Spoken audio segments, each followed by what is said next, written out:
Hi guys, welcome to Yengamma. Angamma Samayal. Just come back to the traditional taste. இன்னைக்கு நம்ம பார்க்க போறது ஒரு பன்னீர் ரெசிபி. அதுக்கு தேவையான பொருட்கள்லாம் ஃபர்ஸ்ட் கொஞ்சம் முந்திரி பருப்பு எடுத்து ஊற வச்சுக்கோங்க. அப்புறமா பிரியாணி இலை, பட்டை, கிராம்பு இதெல்லாம் எடுத்துக்கோங்க. அப்புறம் 3 தக்காளி எடுத்து தனியா பேஸ்ட் மாதிரி அரைச்சுக்கோங்க. அதுக்கப்புறமா வெங்காயத்தை இந்த மாதிரி குட்டி குட்டியாக கட் பண்ணிக்கோங்க. அப்புறம் தயிர் கொஞ்சம், தக்காளி பேஸ்ட் நம்ம அரைச்சி எடுத்து வச்சது 3 தக்காளி போட்டு கொஞ்சமாக இஞ்சி பூண்டு பேஸ்ட்டு, அதுக்கப்புறமா வந்துட்டு பன்னீர் ஒரு 100 கிராம் எடுத்துக்கோங்க. இது கொஞ்சம் பெரிய வெங்காயம் கூட மிளகாய் எடுத்து வச்சுக்கோங்க. இதில் மொத்தம் 4 பவுடர் இருக்குது. மிளகாய் பொடி, மஞ்சள் பொடி, சீரக பொடி அண்ட் கரம் மசாலா. இந்த 4 பவுடர் மட்டும் போதும்.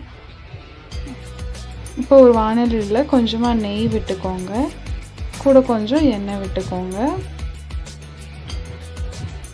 அப்புறமா பிரியாணி ஜாமான் இருக்கு இல்லையா, பட்டை, ஏலக்காய், கிராம்பு, ஸ்டார் அனிஸ் இதெல்லாம் கொஞ்சம் கொஞ்சமாக போட்டுக்கோங்க. இப்போ நம்ம நறுக்கி வச்சுருக்கிற ஒரு 2 அளவுக்கு இருக்கிற பெரிய வெங்காயத்தை எடுத்து இந்த மாதிரி நல்லா வதக்கி எடுத்துக்கோங்க. வதக்கி எடுத்ததை அப்படியே மிக்ஸி ஜாரில் போட்டு இதில் அப்படியே தயிரை ஊற்றி நல்லா கிரைண்ட் பண்ணிக்கோங்க. இப்போ நம்ம வதக்கின அதே பாத்திரத்தில் இன்னும் கொஞ்சம் எண்ணெய் விட்டுக்கோங்க. எண்ணெய் விட்டுட்டு அதில் இஞ்சி பூண்டு பேஸ்ட் போட்டு நல்லா வதக்கிக்கோங்க. வதக்கினதுக்கப்புறம் நம்ம தயிரும் வெங்காயமும் சேர்த்து அரைச்சி வச்சுருக்க அந்த கலவையை எடுத்து ஊற்றி நல்லா கிண்டிக்கோங்க. ஸோ கொஞ்சமாக தண்ணி ஊற்றி கிண்டினிங்கன்னா இந்த மாதிரி வந்துடும். இது நல்லா காஞ்சிட்ருக்கிறப்போ நம்ம ஊற வச்சோம் இல்லையா முந்திரி பருப்பு, அதை அரைச்சி அந்த பேஸ்ட் எடுத்து வச்சுக்கோங்க. நான் அம்மியில் அரைச்சி எடுத்திருக்கேன், அதனால தான் இவ்வளோ ஃபைன் பேஸ்ட்டாக இருக்குது. இப்போ நம்ம 3 தக்காளி அரைச்சி வச்சுருக்கோம் இல்லையா, அந்த கலவையை இதில் ஊற்றிடலாம். ஊற்றி நல்லா இந்த மாதிரி மிக்ஸ் பண்ணி விட்டுக்கோங்க.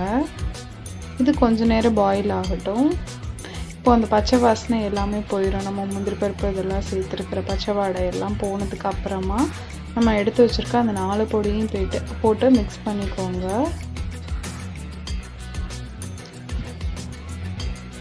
இது வந்துட்டு நம்ம அந்த ஹோட்டலில் இதிலெல்லாம் செய்கிறப்போ வந்துட்டு நமக்கு ஒரு எல்லோ கிரேவி இல்லைனா ஒரு ஆரஞ்சு கிரேவி வந்து ரெடி பண்ணியிருப்பாங்களா, அந்த கிரேவி இப்போ நமக்கு ரெடி ஆகிடுச்சு.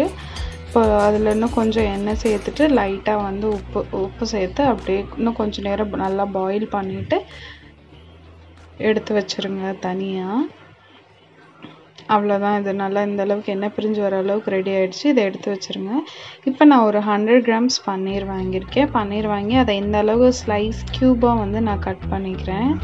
கட் பண்ணிவிட்டு நான் வெண்ணெய், பட்டர் இது எதுவுமே யூஸ் பண்ணலை, அதெல்லாம் இங்கே அவைலபிளாக இல்லை, எனக்கு அதை யூஸ் பண்ணவும் இல்லை. அதுக்காக நான் ஆப்ஷனலாக நெய் ஆட் பண்ணியிருக்கேன்.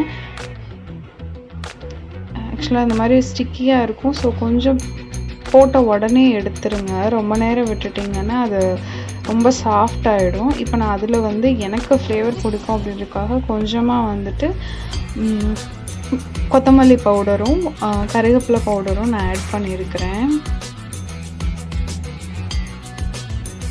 இப்போ அதே வானலியில் வந்துட்டு கொஞ்சமாக வெங்காயமும் குடமிளகாய் ஆட் பண்ணிவிட்டு நம்ம செஞ்சு வச்சுருக்கிற அந்த பேஸ்ட்டு, நம்ம வதக்கி எடுத்து வச்சுருக்கிற அந்த பன்னீரை சேர்த்தோம் அப்படின்னாலே வந்துட்டு நமக்கு இப்போ இந்த கிரேவி, நமக்கு என்னென்ன கிரேவி, கடாய் பன்னீர் வேணுமா இல்லைனா உங்களுக்கு பன்னீரில் என்னென்ன வெரைட்டி டிஷ்ஷஸ் வேணுமோ அதை வந்து இந்த கிரேவி முன்னாடி நான் செஞ்சேன் இல்லையா, அந்த கிரேவி வச்சுட்டு பன்னீரோ மஷ்ரூமோ சிக்கனோ என்ன ஆட் பண்ணாலும் உங்களுக்கு அது ரெடி ஆகிடும். அது வந்து ஒரு பேசிக்கான ஒரு கிரேவி. அவ்வளோதான், நம்ம செய்ய வேண்டிய நெய் பன்னீர் ரெடி ஆகிடுச்சு. இது சப்பாத்திக்கு, பூரிக்கு இதுக்கெல்லாம் வச்சு சாப்பிட்டிங்கன்னா செம்மையாக இருக்கும். நான் எனக்கு செமி கிரேவியாக வேணுன்றதுனால நான் இப்படி வச்சுருக்கேன். Thank you.